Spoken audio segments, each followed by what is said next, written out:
All right, we're talking Mid-Valley baseball. Ryan Kropa with us, coach. Let's talk about this season. Talented group of kids. Yes, sir. Absolutely. Yes, sir. We had a lot of returners from last year and had a pretty successful season there along the way. And we knew our jump up to 4A this year would be a little more difficult as far as district kind of goes too. And our league kind of prepares us for any kind of playoff scenario then too. But no, a lot of guys returning and hoping to set the bar high from last year. They're not just hungry for Old Fort's pizza here. They're hungry to play baseball. The facilities are fantastic.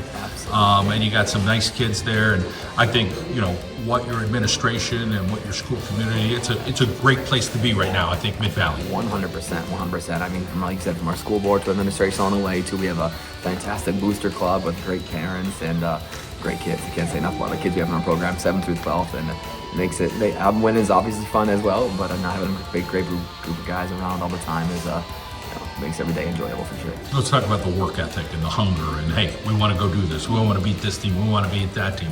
It's one game at a time, but let's talk about some of those wins under your belt. Yeah, no, I'm saying that's something we kind of been talking about too. Every day, one game at a time too, not looking too far ahead, not looking at things we can't control anymore too, but staying in the moment as best we could and, bending but not breaking, So, I mean, things won't always go our way in the game of baseball.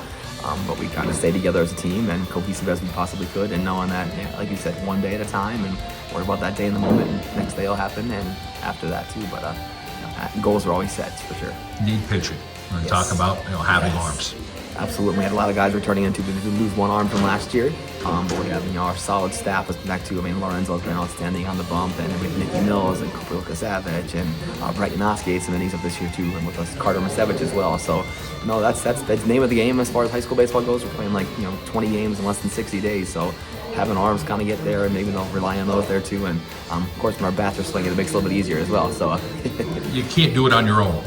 It's not just you. You got to have some coaches that help develop these kids. Talk about the coaches. Yeah, actually, we lost one of our coaches from the past couple of years. He's moved over to softball this year too, but he's been instrumental in our off-season workouts and those kind of things too. But we filled in some guys that used to play for us there too, like R.J. Goldsberry and Brendan Gaharski are back on staff. Nice. And Corey Shev's our guy who's been there since took over not too long ago as well. And we have like Stan Yanoski, who's just a ball of information, so much from the umpire side of it too, and just been around the game so much. And Mario Bonacci, another guy, used to play for us as well as on staff. And then we have Bob Moore, who's our volunteer assistant. But those guys are willing to put in all the time and effort there too, and it makes it fun. It makes it fun for everybody. That's an all-star staff there. 100%. Super lucky. So I don't claim to know it all, but I surround myself with good people along the way then too, and I think that led to a lot of our success for sure. All right, you keep it going. Have a successful season. Yes, sir. We hope so. Thank you so much for having us.